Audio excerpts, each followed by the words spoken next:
Son, and the Holy Spirit. Amen. Today is the feast of St. Augustine. St. Augustine was a rhetorician. He studied philosophy. He taught theology. He used Plato and other philosophers. Let us ask him his wisdom. Hail Mary, full of grace, the Lord is with thee. Blessed art thou among women, and blessed is the fruit of thy womb, Jesus. Holy Mary, Mother of God, pray for us sinners, now and in the hour of our death. Amen. Mary, seat of wisdom, Pray for us. in the name of the Father, and of the Son, and of the Holy Spirit. Amen. So this morning we enter the program, the human phenomenon of question. In fact, our knowledge starts from our experience. If we have experience of something new, immediately we want to know what is that thing, that reality, that phenomenon. So we can distinguish in experience two levels. We have that in your paper. The first level of experience, good morning. I apologize, we begin a little bit fast. Next time we'll be on time. So it is experiencing something which is outside of me. Every experience is from an object. That's excessively important. The experience is not provoked by myself. The experience is provoked by an object, a reality, external reality. A res in Latin. Res means thing. A reality. That reality is not in my mind. That reality is outside of my mind. But because I have a contact with that reality, the reality outside of my mind will enter my mind. That is the first step of any experience. Suppose you, the first time you saw a strange animal, or you go to Africa and suddenly you see an animal you never saw in your life. Very funny animal, very strange animal. So you are in contact with something, with an object, and that object provokes in you a reaction.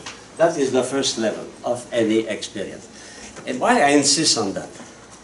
Because the starting of our knowledge is not from yourself, it is from an object, outside of yourself. That means our way of thinking is objective. That is excessively important because since Descartes, many philosophers don't accept that. They say the starting point of my knowledge is in my mind. No, we cannot know a thing, the reality, if we have no contact, direct or indirect, with the reality. That is the first. In fact, we are in front of a thing, in front of some being. So the first experience, it is to be in contact with being, with existence, something existence. And when we speak about being, we speak about existence, we are on the level of metaphysics already. Because metaphysics, it is the study of being, of existence. But it is the most important phenomenon in everything, it is to exist. If you don't exist, all the rest does not exist. Existence. Okay? That is the primary experience. And that primary experience is direct. It is intuitive. We know things by intuition. We don't reason. If you see an animal in the forest, you don't reason. It is there, like you don't reason for my presence, I don't reason for your presence. And this is the primary, right? Primary. Primary level of knowledge. It is to be in contact direct contact with the reality. Okay? Now, after that first direct contact with the reality, a new reality, a new being, a new existence, my mind now is aware that I am knowing something. I am aware. For example, you listen to me. When you listen, it is a direct experience, no? But after that, you see, I know that I am aware of the presence of the teacher. You can reflect on your first level of experience. We can think about the experience. We are aware of our first experience, and that is the second level. And that level, of course, it is in our mind. It is not in my senses. My senses cannot reflect. On my senses, the perceive. It is, you put your hand in water, and you discover that the water is boiling. That is direct. You don't reason. No reasoning. Pure intuition, direct knowledge. Okay, first level. But when your hand is burning in the boiling water, you think, no? You are aware that you are suffering, no? That is the second level of experience. So what is the second level? Yeah, that. Our subsequent awareness of the primary experience. Not only we have an experience, but we reflect on the experience. We think, we are aware, we are conscious of that experience. When do I have derivative experience? When I have already experienced something at the primary level. So that means our concept, our ideas are not the first we have. The first thing we know, they are our direct contact with the thing. And that direct contact with thing, we will see that in a few weeks, in a few days. It is the sensation, sense knowledge. We know through our senses. But we don't stay there. We reason on that. We reflect on that. We abstract from that. That is the second level of experience. If we want, I know that I know. I know that I see a flower. I know that I see a cat. I know that my hand is burning because I put my hand at the wrong place, You have example here. I can be aware of my awareness of the table on which I am writing. Not only you touch the table, but you know that you touch the table. It's quite different, no? Your cat eats. He eats. He has a sensation of food. But you, when you eat, not only you have the sensation of the food you absorb, but you know that you are doing that. You can reflect. It is the reason why we can improve the way we eat. Is the art of cooking. Okay. Next page. So the second level of knowledge in the square is what we know of the primary experience. I know that I know something that exists outside of my mind. I insist on that because it is the foundation of we call moderate realism, the position of Aristotle and St. Thomas. Moderate realism. What is the word res mean think. So realism, it is the philosophy which says that our knowledge starts from res, from thing, from object. An object. If it is from an object, it is objective philosophy, objective knowledge. And that here we oppose to Descartes, we oppose to other philosophers who will say I cannot trust my senses. I can trust only my mind. Therefore, if I know only because I think. We cannot say that. We cannot say, I know only because I think. Can you say, I know what is a rose? If you never saw what is a rose. So that is, it is the foundation. In fact, that class this morning, it is to convince you that our knowledge is based on external reality and not on my own knowledge. You will say that distinction is not very important. It is excessively important. It is here that philosophers go in opposite direction. And that changed many things. I give you an example. If you see that our knowledge depends on an object, if you apply that in ethics, in moral, my knowledge of what is good and what is bad does not depend on my mind, depend on something objective, human nature, natural law. If you are subjective, if you see my knowledge comes from my mind, because that idealism or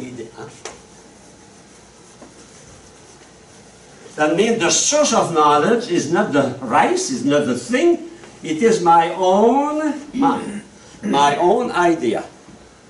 That means who will decide that a thing is good or not?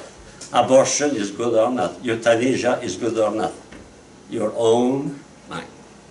So you cannot accept a magisterium, you cannot accept something outside of you. In fact, you are the master of what is true and false. You are the master of what is right and wrong.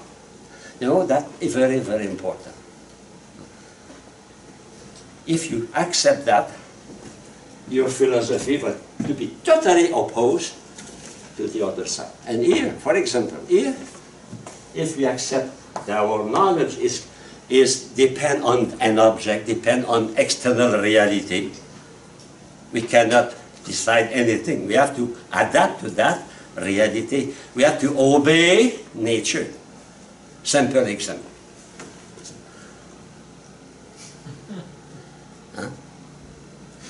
If you decide to fly, so you go to the third floor, you say, I decide I am a bird.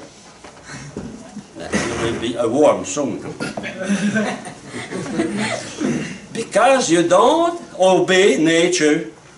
Human nature, we are not bird, it is objective.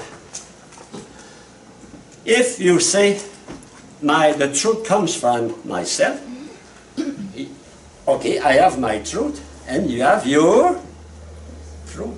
Is your truth exactly the same as my truth? No. And what is the consequence of that? Relativism. Relativism is the consequence of that. It is a reason why our society is relativist, because there is no universal truth. Why? Because everyone is the master, is the source of his knowledge, and that starts from subjective philosophy. The philosophy of Aristotle here is based on the object. Okay? I go to the next paragraph. Of course, we have many experiences, a lot of experiences. Continually, you have experiences. Continually. Because continually, your senses are functioning, no? Every time I say a word, it is an experience. You receive something objective. And you have to decode that, to decipher that. You have to, I say a word, immediately in your mind, you work. Huh? You try to take the objective thing, which is the word, and enter that in your mind. You know? So, experience has no value if there is no reflection. What makes experience valuable? It is when we reflect on that. That means when we assimilate something from that experience. Okay? And because of that, because we reflect on our experiences, we can progress. Trial and error. We make experiences, we make error, and we can correct, we reflect, and we improve, and we improve, and we progress. Okay? So the progress is not based on the repetition of experiences. It is based on the reflection on those experiences.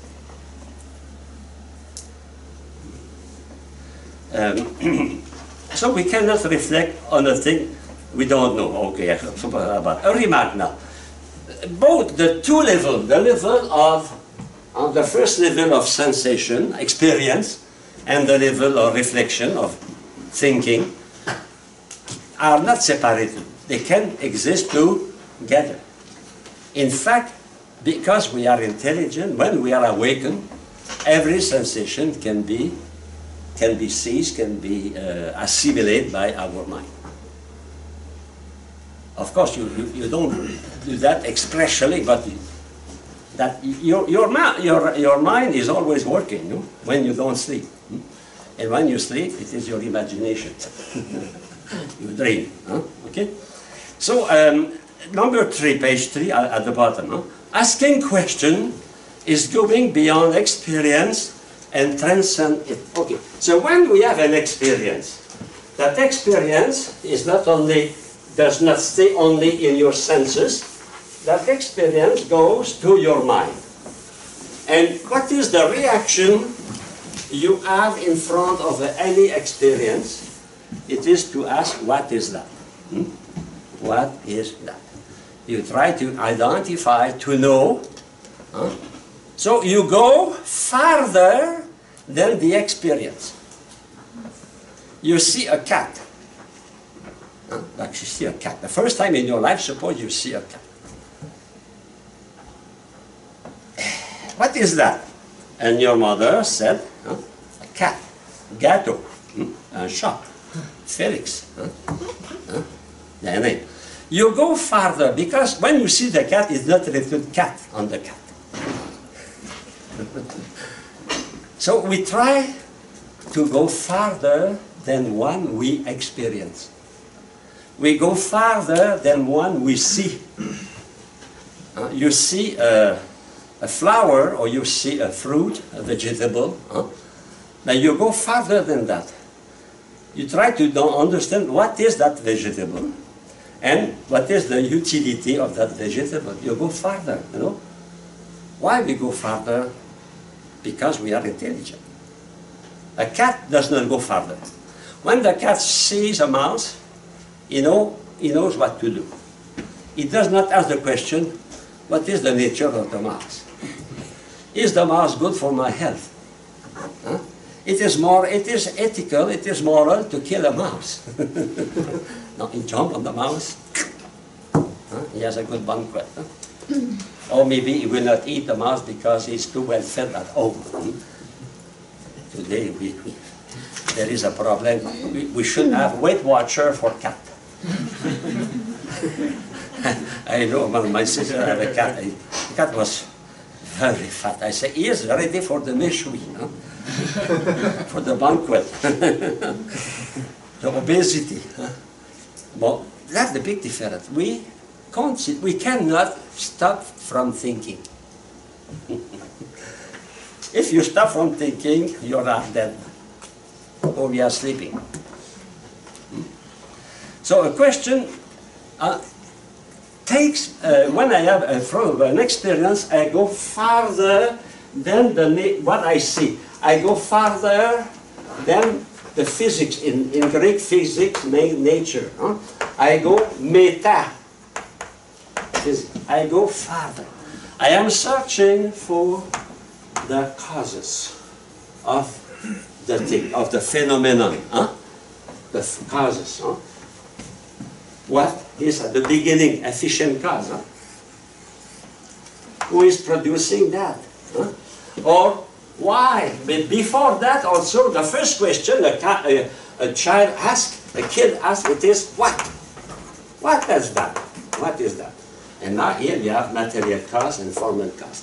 In fact, when we have an experience, because we are intelligent, we go farther than that. In fact, that is philosophy. Science is search for causes. Every science is that. What is that? What is the cause? And what we can do with that, you know? In every science. In philosophy, we go farther. We go, what is the first cause here? What is the last cause here? And what makes me special in regard of the other reality in creation? The fact we are unique. We are unique. Only the humankind can think. All the other animal and insects don't think. They are beautiful, but they don't think. So it's not enough to be beautiful to be a human being. You must think. Okay? Is the reason why now in the contest for beauty, the princess beauty, now we don't only observe the beauty of the women. We look at her, and the way she taught, if she studies, is she able to express? So, because we are not only pure animal, we are intelligent. We cannot appreciate a person only through her or his body. Okay. So the crucial point I told you, it is, does my knowledge depend on the object, or does my knowledge depend on the subject? That is the question. And that it is, you know, when you go by train, you start from New Haven, and suddenly the train can go to Boston or can go to Albany. Here there is a switch. And that switch is very, very important. Very important, the switch. The switch is there. You go up either to objective, the object. That means your knowledge depends on the object, or your knowledge depends on your subject. That means on your mind. Subject. I think, subject. I see, subject. I see an apple, object. First grade, second grade, no? Sweet memories. You never studied that at school.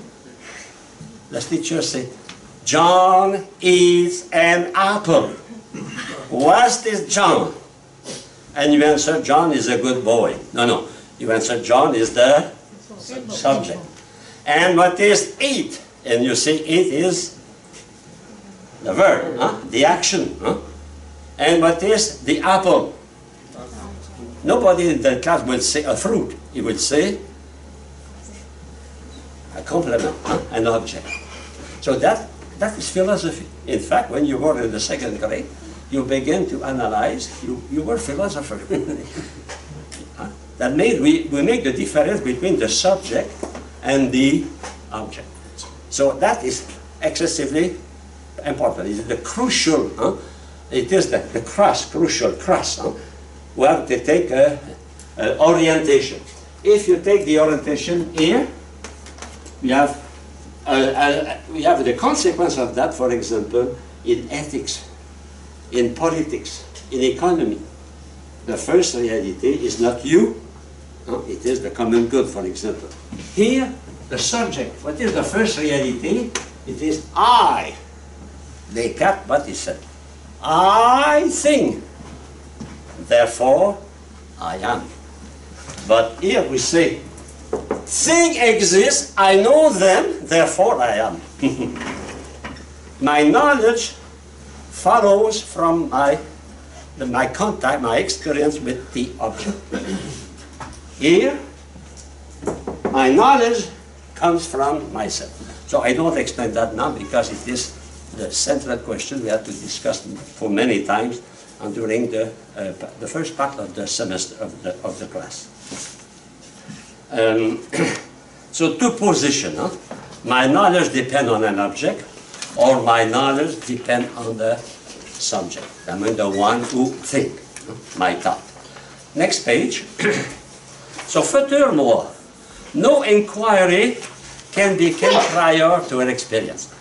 That means I cannot think if I know experience. I cannot say I know everything, because the idealists, you see, we have all ideas, like in your computer. And you see something, you say, ah! That is true because that corresponds to my idea. When you see the first cat, you see, oh, it's a cat. Because, you know, I know what is a cat, and that cat corresponds to my idea of cat. You did that? No. You said to your mother, what is that? What is that? Your father, what is that? No? Why you say, what is that? Because you don't know. If you know, you don't ask, what is that? You will say, that is.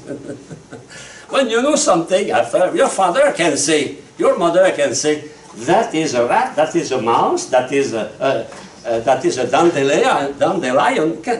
Why? Because they have the experience before.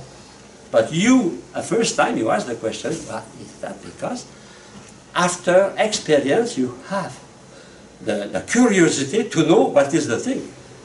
You cannot have the curiosity of knowing a thing if you don't know the thing. You know, advertising is based on that. What people, those who advertise want to do, want to make you in contact with new object, a new kind of soap, a new kind of bicycle, a new kind of car, a better car than what you have. And why? Because they know that if you discover you are in contact with your new product, you will have appetite for that product. And here we have the two main actions in human life. The two main, we can summarize all our activities on under two poles. Knowledge, to know, and to will, or to desire, or to want. The intellect and the will. And they are the two parts of our class. We cannot will a thing, desire a thing, if we don't know. And we don't know through our intellect if we don't know through our senses. That is questioning. In fact, we know from experience, and the experience is provoking question. In fact, when I say, what is that? You want to know the definition of the thing, to know the nature of the thing. Okay? And when you know the nature of a thing, after that you can desire. Did your grandfather desire a computer? No. He never saw a computer. But you desire a computer, iPod, iPad. Why? Because you know that. We cannot will, desire what we don't know. And we know those things through experience. I remember the first computer I saw in my life. I remember that. It was in 1957. Of course, I saw that on paper. But in the reality, it was an exhibition in Montreal. And Air France, you know the company Air France, exhibit a computer, 64 kilobyte. 64 kilobyte. It's nothing today, huh? It was a marvel because they said, you know, you can buy your ticket in Montreal and you will have your ticket in Paris or in Hong Kong or in New Delhi. Oh, and the people would watch. I was discovering a computer for the first time in my life. Probably you have the same thing for you. And for me, it was the first time I saw a television. I can see the date, the 16th of August 1951. Oh, wow. The first time I saw a television in my life. You know? It's so, because I know that I can say about 5 in the afternoon. I was passing on the street in the car, and I saw people around the store. In the store there was a magic picture, and people were watching. And first time, you know? I did not know. Now I see a television I see a computer, I see, and then, oh, you have an iPad, oh, you have a BlackBerry, oh. Desire, knowledge. You know, experience are excessively important. It's important for children to have experiences. You know, in kindergarten, they have a lot of plays. Why? It's not only to make them fun. It's not only to to make them busy so the teacher can read a little bit. It is to open their mind. In any side, for example, you become a teacher, you become an engineer, you become a physician, a surgeon. You have to make experimentation experiences. Okay? And when you preach, when you teach catechism, for example, you have to do that. If you begin only by the eternal truth of faith, you begin to try to attract their senses through a picture, a graphic, a song, and little by little you catch that. Pedagogy is based on that. Teaching is based on that. Okay. I go to the next page 4. The characteristic of experience. 3 characteristics. First, diversity. Our experiences are almost infinite. Very diversified. You have a series here. Secondly, social. We cannot have an experience purely alone. Every experience puts us in contact with another thing. With another thing. Okay? And finally, capable of growth and development. Progress. Normally, experience we reflect on should lead us to progress. So you have all the highly diversified. We can read that by yourself. I go to the rectangle. Our experience is objective. At first, our sense knowledge is the knowledge of the existence of a reality that exists independently of my mind. It is not because I think about the cat exists. No, the cat exists independently of my knowledge of the cat. Okay? It is objective. My knowledge is objective. My knowledge is a contact with existence. My knowledge is contact with being. That means my knowledge is realist. Thing. Of course, my knowledge is in my mind, but my knowledge depends on something which is not in my mind, an objective. Okay? And when I know something, we have the appetite. We call that also appetite. We have sense appetite. Well, suppose you are walking on the street, you jog, and you pass in front of a store. It is written DQ. You know the meaning of DQ. The queen of the dairy. So you did not think about ice cream, but because you know an object, DQ, you have appetite. You say, will I go? Will I not go? My doctor said no. Yes, but me, I say yes. I enter. Well, don't enter. Well, appetite. You know? Everything is linked in our life. We distinguish knowledge. We distinguish appetite, will, passion, emotion. But in fact, all that is linked. Okay?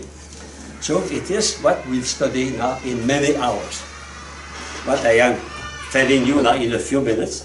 After that, we study that step by step. And doing that, you will understand many, many things in your own life and in the life of others, and also in the life of society. Next page, page 5. So human experience is fundamentally social by nature. Our experience entails an other reality. another reality, something, a subject. In fact, we can summarize all the human activities, in the following schema or formula.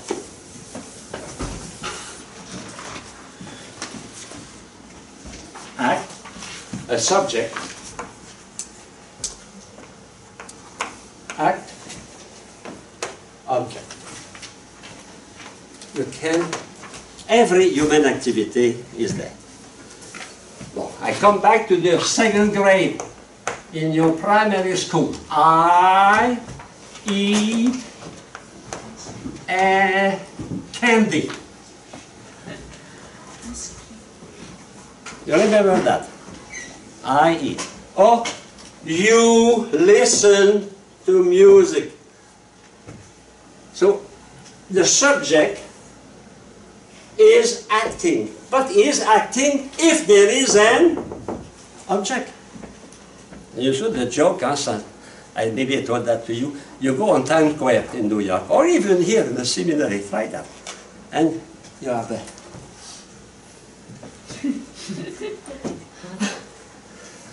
There is nothing, but you know, what happened? People come around you. And they look.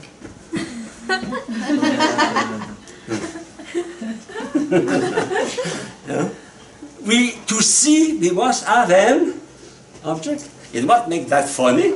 It is because the comedian is acting without any object. That is funny, no? A meme.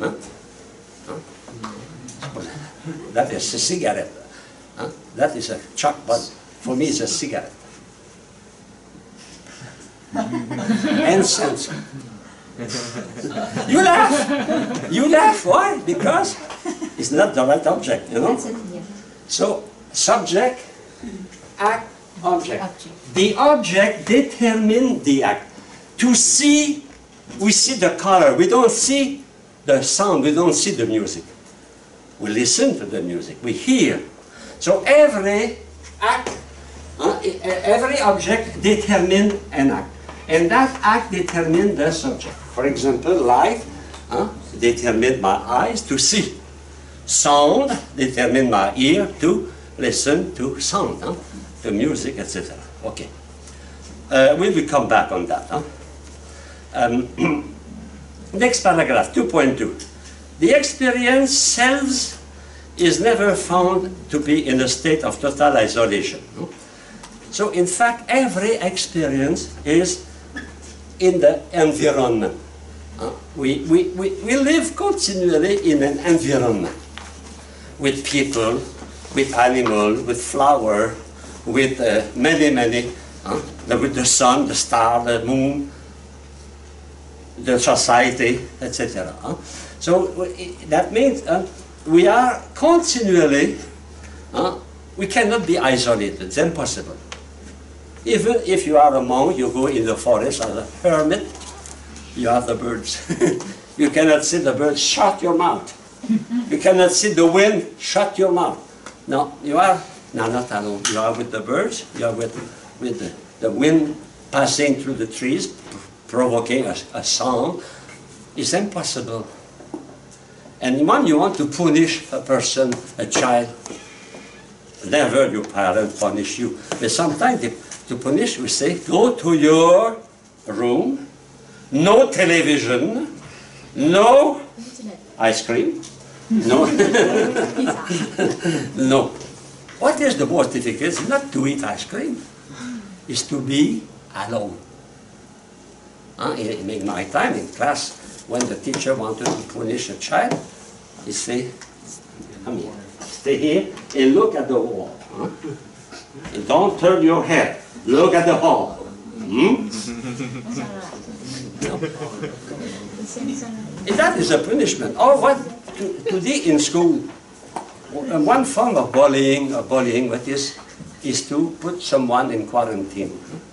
You see, nobody in the class will speak to a sister, with a brother, nobody. So everybody, and she is or he is totally apart. and he is very unhappy. We need, and we are social. That means our experiences are always social, always in communication with others. The third, though this is state of object, I already speak about that. Page 6.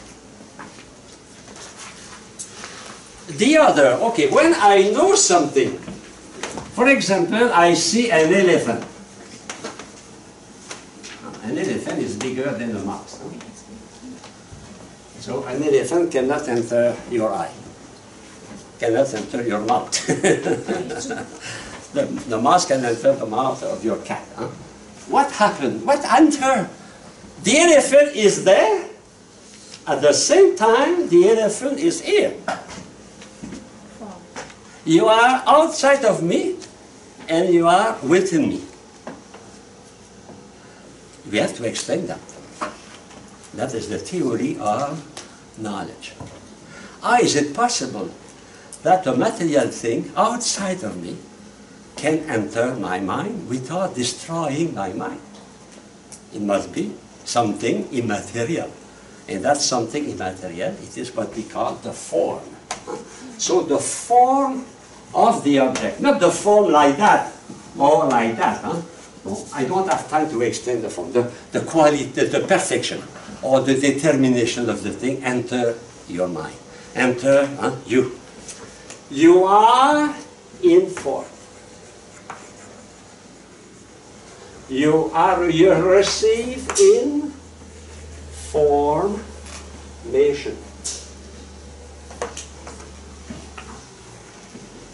Huh? You see that? When you receive an information, is something passing from outside of you and entering your mind. But for the moment, I don't go farther than that, but it is to explain the thing enter, not physically, but they enter immaterially. We explain that in the future. Okay. Next paragraph, progress now in knowledge. Through experiences, man can grow, can develop his mind, even his body. He can progress. Progress comes from experiences, but not every experiences. Experiences that are accompanied with reflection. Accompanied with reflection. From the first minute you were awakened this morning, up to now, you have a lot of experiences, a lot of sensation. But only a few were object of your reflection. The other are in your unconscious. Okay? We'll come on that. So, mutual interrelatedness, interrelation of all individual experience. You know, we have many experiences. Many, multiple. We have multiple experiences. But those multiple experiences are in you. In one. How is it possible that many experiences are in one? You know, that is the big problem for the Greek. The problem of the multiple and the one. So we will speak also about that. The multiplicity. In fact, I am at the center of a web of experience, a web. All that is united. What unites all those things? My mind, my intellect. I can make a link between many and even, and finally discover something. Simple example. When you suppose you pour water on your vegetable in the garden regularly, no? Why do you do that? Because for thousands of years, millions of years, men experimented that if it is dry, if there is no water, what will happen to plant? It will die. You know? So we have a lot of experiences, but all those experiences for maybe 2-3 million of years they are resumed in one principle. When you want to cultivate vegetable, you have to water them. You know? Otherwise they will die. So, you know, we can start from a lot of experiences, arrive to a unique expression. And that is science. Science is that. You know, many people, for centuries, they saw an apple falling from a tree. No? I'm sure at the time of Cain, Adam and Eve, you know, the fruit. Maybe the fruit was on the tree, maybe the fruit fell on the tree. No? Every generation from the beginning of the world, they saw things falling down. We drop something on the floor. Those experiences are very, very different, very multiple, very, very numerous. But they can be summarized in one idea. And who did that? Mr. Newton. Mr. Newton has the strange idea to say why the apple is not falling up. Why the truck is not falling up? Millions of people never thought about that, but Newton think about that, you know. So he was able to put all those billions of experiences of things falling down in one law, the law of gravity. You know, multiple. And what allowed Mr. Newton to do that? To unify that in one idea, in one law, because he is intelligent. It is exactly what you do. You unify your sensation, your experiences. You smell. Well, you go outside of your house tomorrow morning. You are very pious. You want to go to the Mass.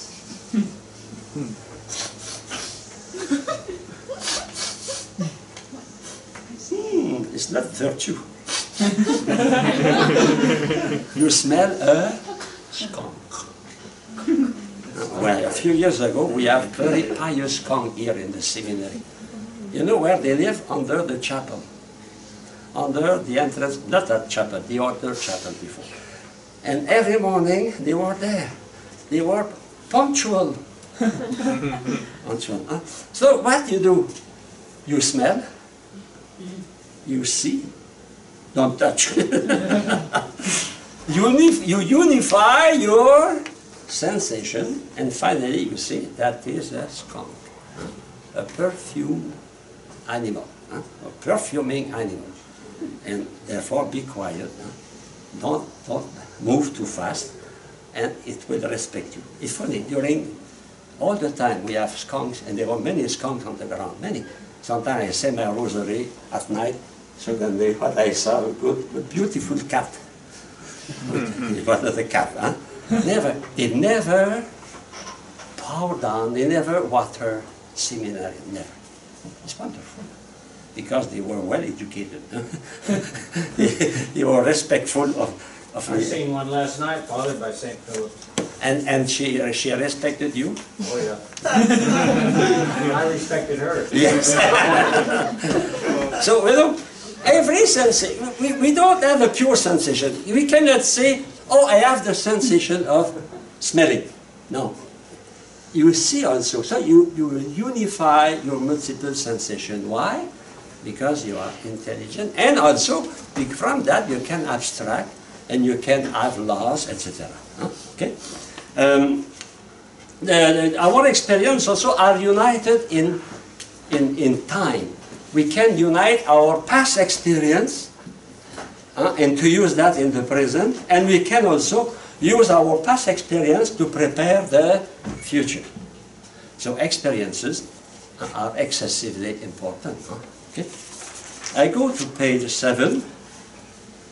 The goal now, at the top. The goal of the experience itself is the development and the survival of the individual. In fact, experiences have a meaning, not only in themselves, because it is a fact, I can explain the fact, but they have a meaning also in the goal. if we reflect on any experience, you will take benefit of that. When you reflect on experience. For example, your mother, what she did? She asked you, she helped you, she command you to reflect before acting. Because you make some stupid thing, so you have to reflect not to commit the same thing, the same error after. So experience, if we reflect on them, can have, the end I will say it is to progress. It is to progress. What is that in spiritual life? Examination of conscience. Examination of conscience. Even the businessmen, maybe among you someone have a little shop, you sold a thing. At the end of the day, what you do? You see how much money you enter, how much money you go out, and if you realize that money is disappearing like snow at spring, you will ask questions. Examination of your budget, examination of your cash, or examination of your tire, and when you travel, and through that, those experiences, we can become rich. In fact, we are capitalists. The more experiences you have, the richer you are.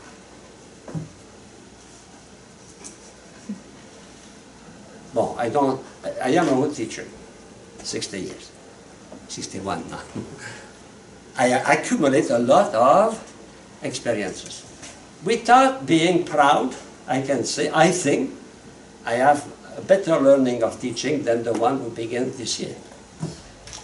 It's the same for cooking. If you are the chef and you work in an important cuisine for 30 years, but probably you are better chef than the very good boy with well form. He has good intention, but he's only at the beginning. What makes the difference? It is experience. And when experience is reflected on, we call that wisdom. That is wisdom. Wisdom is made by experience, experience on which we reflect, and we take benefit of that, and we can communicate to others our wisdom, our experience. It is what your father and mother did for your formation. It is the same in spiritual director, for example, or the master of novices. It is that. He communicates to others the fruit of his own experience. He communicates his wisdom. Next paragraph, the phenomenon of questioning. Bon. It is in the intelligent nature of man to ask questions. I already spoke about that. Why we ask questions continuously. Of course, we don't express our question, but we have there here. To question is not necessary to say that to my brother. I can question myself. And most of the time, you ask questions many, many times, you don't communicate to others. Okay. It is better. Imagine you have to communicate all our questions to others, it will be a big problem. So, in fact, why we ask questions? In fact, we are questioning the question. Why we ask questions? I think the best answer is because we are intelligent. We are open to the infinite. And when we study the theory of knowledge, we will see that our human knowledge is open to the infinite. That means our human knowledge is open to every kind of being, any mode of being. We can be curious for everything. Everything existing can be. I don't say we will know that, but we are questioning about that. Okay. It is only man can ask questions. Never you see your cat asking you a question. Did your cat ask you, what will I eat for dinner yeah, yeah, or that, no. He accepts or he does not accept what you offer, you know. But man, remember when you were a child? Children, huh? Boy, girl. Mom, what do we eat tonight? Oh, veal. Ah. Huh? What we eat tonight? Ice cream. Woo! Why? We are intelligent and gluten. We like in fact, we are intelligent. And I will say something. Why are we gluten? Sometimes because we are intelligent. Or lack of intelligence. In fact, because we are free. A cat, an animal is not gluten. When he is filled, he is filled. The ramen, when they were filled, they vomited and they eat again. That is special. We must be intelligent to commit a sin. You must be intelligent to commit a sin. No? You must have the age of reflection. Huh? Discernment, reflection. So to be intelligent has the good advantage, but it's a good, big responsibilities also. Huh? Big responsibilities. Okay. We can say that to question is the proper of man. You know, when we studied that in a few weeks in logic, the proper, laughing is proper to man. Did you see ever your cat laugh? Laughing. Huh? Talking is proper to man. Questioning is proper to man. Okay? Is that the essence of man? We are not always questioning, but we question because we are intelligent. Okay? So questioning is a permanent and common. And if someone, a boy, a girl, is not questioning, if you are the parent, you are the teacher, you should be, there is a problem. And it is a symptom of autism. Huh? Autistic. Now the anatomy of a question. Asking a question, as here, is closely, inseparably related to the act of experiencing. In fact, questioning comes from experience. I have an experience, a sensation, for example, and I ask a question. What is that? They go together. Huh? So I go to the schema here. Huh? The question is directed to the nature. What is that? To the nature of a thing. What is that? We call that the intrinsic causes.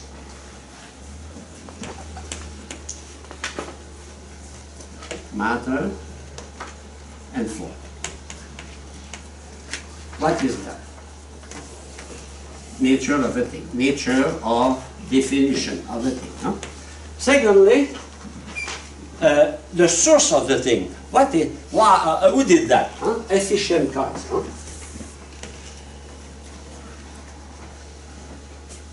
Who did that? But how is possible that phenomenon happened today? What is preparing that? You know, you study history. History is not only a series of dates. History is a series of causality. Why we arrive, for example,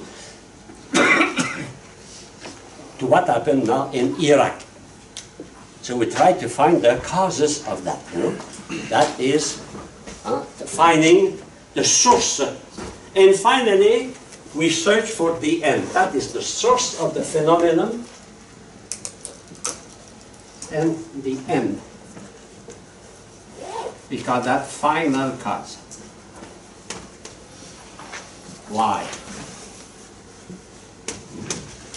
Who did that? What did that? It is the structure of our thinking, of our question. Or our question can be summarized in that. Of course, you have to detail that, but the essential. I remember when I was about 16, 17 years old, I discovered those things. And I applied that to meditate the rosary. Interesting. Meditate the rosary. So, for example, you take the mystery of visitation. Who is doing? Who is acting? What they are doing? Why? You can say that for everything. If you want to prepare a speech, you don't know what to do, what to say, use that.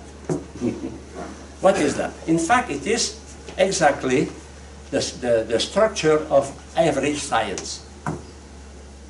Because every science is based on questioning and searching for an answer.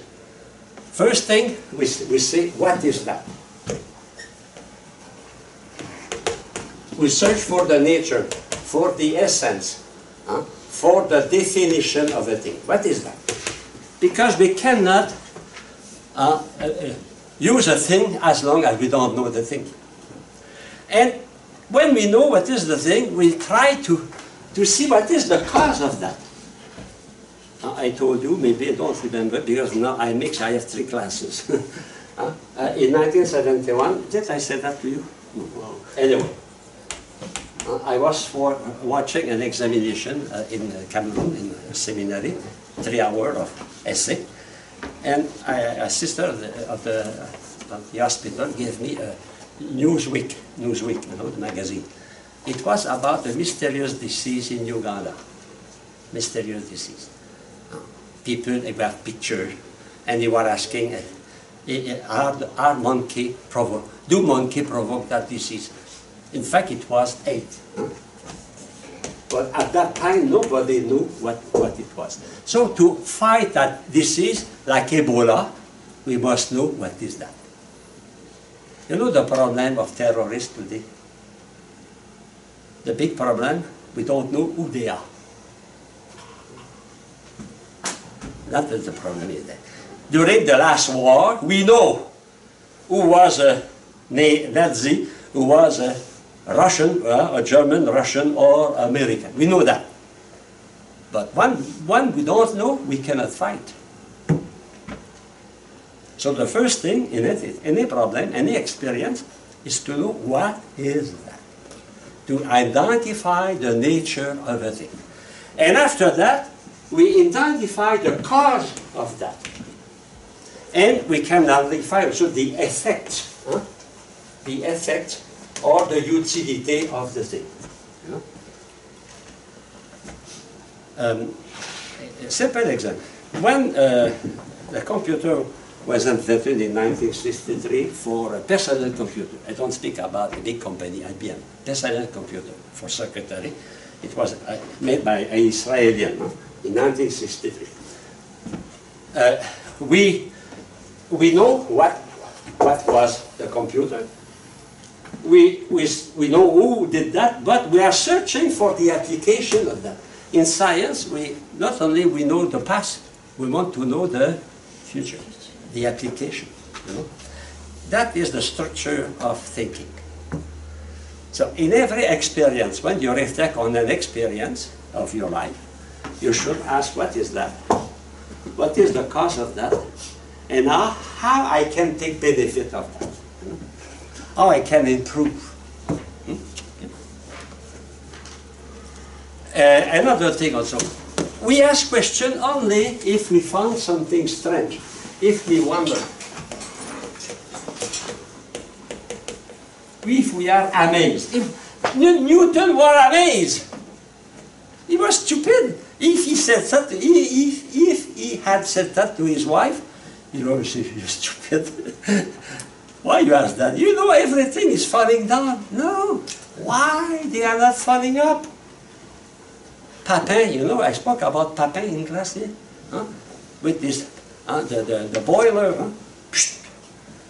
If he said to his wife, can you explain what? She said, hey, eat your soup, we don't bother with that. But the curiosity is expressed is provoked to wonder, to amaze. Something strange. What is that? And if we are wondering, we are searching for. In fact, it is exactly the same in love. There is no love if there is no admiration. Wonder, admiration. Admirare in Latin, admirer. Mirror means to look attentively, to stare at. And add tower. If we don't admire, if you don't look at a person, you cannot love a person. Maybe I told that to you in another class. Someone told me that he knew his wife at church. He was a good Catholic. Every Sunday he went to Mass, very piously. But there was another girl, not far on the other side. She was very pious also. And after many Sundays, yes, some distraction, but good distraction. So he met her, and he come to talk together. Finally, they married. Why? Because they admire. They look at. If you don't admire, you cannot desire. You cannot love. If you buy a car, it's because you have such admiration for the car, and also you are reasonable with your wallet. You can look at the Audi. You know Audi?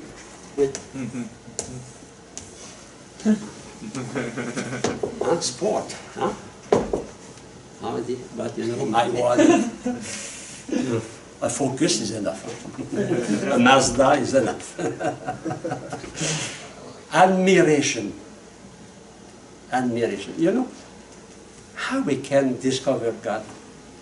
We see that in philosophy of God through looking at the creation. It is through the effect, the admiration of the effect, we go to the artist. What made Leonardo da Vinci so known in the whole world? The picture of Mona Lisa. You know Mona Lisa? Mrs. Mona Lisa. Millions of people every year, they go to Paris to look at Mona Lisa. Admiring Mona Lisa, they go to the artist and they say, that man is you're good artist. We admire, you know, when your mother was walking with you, and the people are like, oh, beautiful baby, beautiful girl, oh. The glory was not in the boy, in the baby, it was in the mother. You know? Admiration. Think about that. No? Admiration is the source of knowledge. Admiration is the source of love.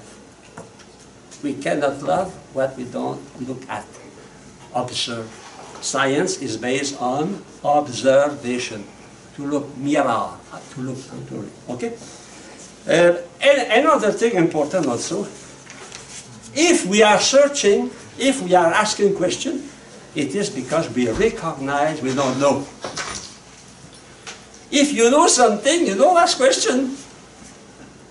To ask questions require a kind of humility. Humility. A scientist normally should be a humble man, because he knows that he does not know. And the more you know in science, the less you know. When I was in 1963, I followed classes of sociology in Catholic University in Washington. And I went to the Library of Congress. And when you see all those books, all those knowledge coming from the old world, you say, I don't know a lot. I know only a little bit. I am ignorant. And if you are here, because you are ignorant. If you know everything, you should not be here. No? The beginning of knowledge is to recognize that we don't know. And Cardinal de Cuse in the Renaissance called that ignorantia. Docta ignorantia. Docta, you have that on your paper. Huh? Docta, learned, docta, a doctor, docta, ignorantia. The doct, ignorant. The learned, ignorance. You know, someone go to school at 3 years. And they said, no, enough. I can make money. I can take care of my cows. No more. 3 years. But you go 19 years for a doctorate. And when you finish your doctorate, you say, I know only a little bit of the reality. A little bit. Think about the human being. The universe will never finish. As long as man will exist, he will continue to search. Because he will realize that he is ignorant. Ignorance is a condition to learn. Recognizing your ignorance and recognizing that we don't know. It's the same. If you have no appetite, will you go to the refectory? You go to the refectory because you are hungry. What is to be hungry is to be deprived from food, to need food. So it's the same. If you don't need to know, you will not know. We must have a good appetite to study. And you know, there is no sin, there is no intellectual sin of gluttony. There is no sin of intellectual gluttony. When I was teaching in high school many years ago, the director of the high school, he said to the student, you know, I never heard that somebody went to confession and confessed that he committed a sin of intellectual gluttony. Okay, next page, page 11. 3 questions are essential. First, I must know or experience something. So that is the summary of what we said before. First, we must start from an object. Secondly, our knowledge must be at the beginning at least a partial. We must know something, because if I know nothing, I cannot ask questions. So that means I must be in presence of an object. At least I must know the existence of a thing I don't know. And from that, I will try to search. And finally, we start from what we know to go to what we don't know. That means we cannot know if we don't have already a minimum of knowledge. If what is the minimum of knowledge, it is to know that other thing exists than ourselves. To be conscious, what is the passage for a baby to the age of reasoning? It is when the baby is able to distinguish himself from his mother. Because the baby identifies with his parent, identifies himself with his parent. That is very, very serious, because if the parents are fighting, poor baby. But little by little, he distinct. You know? He would say, Paul, sick. Paul, Paul. After that, he will say, I. That is, little by little is detaching. But we have to start from something. So every knowledge and stuff. So you can read the rest. Only one question at a time, and every authentic question has an authentic answer. But it is not sure we will find the answer. If I ask you how many fish are in the Atlantic Ocean, there is a fixed number, but we don't know. The question is not stupid, but we can have the answer. That means we cannot answer all the questions we have. That means there is a part of mystery. We must recognize our limitation. We cannot explain, for example, a free act. Cannot. If you cannot explain a free act, your act is no more free. A free act is always a mystery. And distinction for opinion and probability. Probability and certitude is not the same. When we want a question, we ask a question, we want a certain, with certitude, an answer. And not only. So you can do that by yourself. So, enjoy your liberty. And we come back on next Tuesday. So next chapter we begin on sense consciousness. I skipped chapter 3.